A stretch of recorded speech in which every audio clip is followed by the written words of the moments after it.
কবি হামিদুল ইসলাম শেখের লেখা কবিতা শাপলা।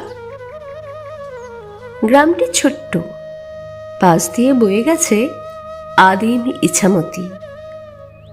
যৌবন ধরে রাখতে পারেনি, বর্ষায় জীবন ফিরে পায়।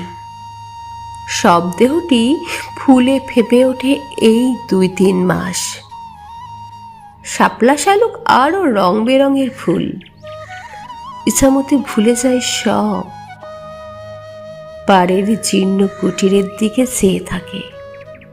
বন্দনাও চেয়ে থাকে যেভাবে মানিকের পথ চেয়ে। জোছনা রাতে নদী থেকে চাঁদ উঠে এলে কুঠিরের ক্ষীণ আলো নির্লজ্জ দেওয়াল ভেদ করে। লজ্জায় ঢেকে দেয় বন্দনা চাঁদ মুখ। আবছা অন্ধকারে চেনা স্বর নেমে আসে জীর্ণ কুটিরে। বন্দনা দুহাতে জড়িয়ে ধরে অন্ধকারে অস্পষ্ট চেনা ছায়া।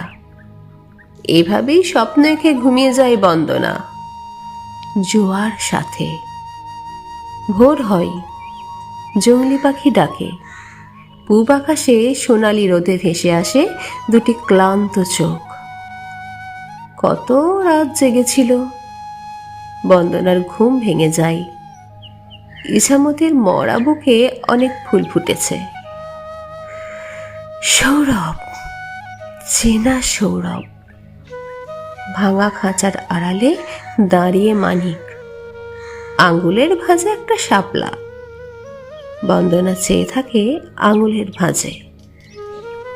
তখনও ইছামতি শান্ত ছিল।